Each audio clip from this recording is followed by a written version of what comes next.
There's fear in the air. There's no mistaking it. It's made all the more noticeable by the fact Britain has never, not in my memory at least, been a fearful place. And for the longest time, the British have not been a fearful people. I remember unrest and discontent, of course I do.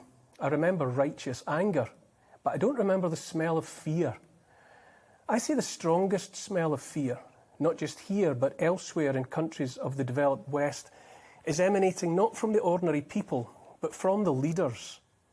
Leaders of governments, leaders of giant corporations.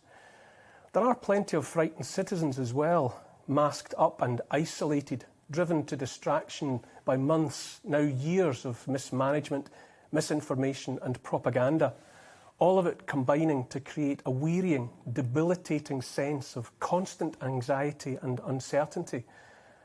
But the strongest smell of fear comes not from those at the bottom of the pile, rather from those at the top.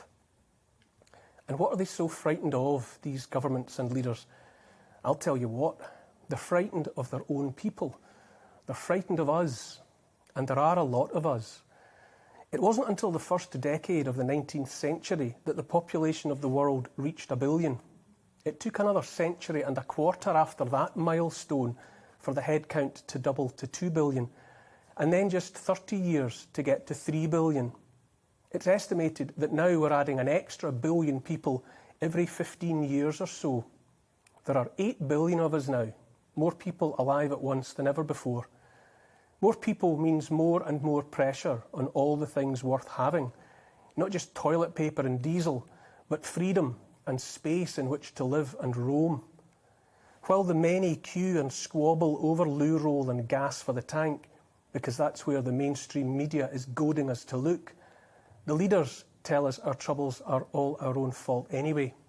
Brexit breaking supply chains, our lifestyles making the planet too hot. All they need is more of our time, they bleat, more of our cooperation, more of our money, just more. But as the line goes in the outlaw Josie Wales, don't pee down my back and tell me it's raining. As well as the leaders, the billionaire elites are fearful too. Billionaires are adding billions to their wealth, not by the decade, but with every week and month of the present crisis. I can imagine it might be frightening to have so much when so many beyond the castle walls have so little or nothing at all, not even hope. I think of a technocrat billionaire and in my mind's eye I get an image of a cat being carried through the crowds on a busy city street inside one of those plastic crates you see in airports, looking out at us through the grille with fearful, uncomprehending eyes. With great wealth comes great anxiety, apparently. As well as fearing the people, like the leaders do, I think those billionaires don't much like us either. We're like ants and wasps, spoiling what might otherwise be a lovely picnic just for them. Our small lives are petty concerns. Rent, mortgages, health and education are beneath them. More importantly, our lives are made so different by circumstances we're becoming increasingly incomprehensible to them. There are two groups to watch, those with everything to lose and those with nothing to lose. Leaders feeling backed into a corner by the great unwashed often seek safety by demanding and then taking more and more control, for our own good, of course. From the beginning, emperors have felt safest when as many people as possible are kneeling down or lying flat on their faces so they might be walked over. It's hard for a person to defend him or herself from a kneeling position or prone, far less fight.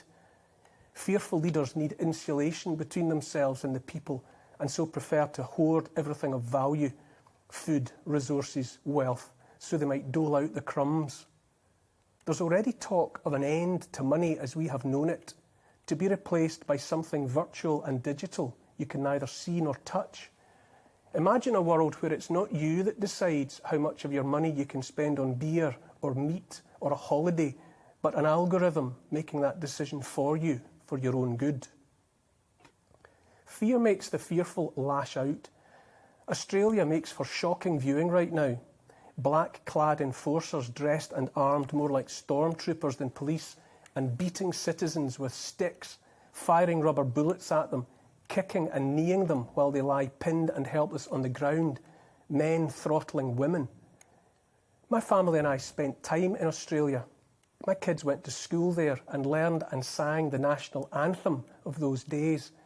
I clearly remember the line, "Australians all, let us rejoice, for we are young and free." Not so much now, apparently. Is Australia the canary in the coal mine, the weather vane showing which way the wind is blowing? Your guess is as good as mine. What we have now is an unholy alliance between fearful leaders and contemptuous billionaire technocrats. Together they have the tools to take all and keep all. Never in the field of human relations has so much been taken from so many by so few. I say the best leaders are those that people barely notice, those who, without fanfare or hope of immortality, defend freedom and let people go about their business unmolested. Those that seek praise for their efforts are tolerable too, as long as they keep the lights on at the same time as preening for the cameras. The leaders, the people, and then history do not forgive are those that make themselves feared and then despised. Remember at all times that your life is your own, and your hopes and dreams weigh the same as those of any emperor or billionaire. They're frightened. You can smell it. It smells like victory. Hold the line. Welcome to the GB News YouTube channel. You can watch us live 24 hours a day, catch up on your favourite shows, and join in the conversation in the comments below. Don't forget to subscribe and you'll never miss any of our exclusive content.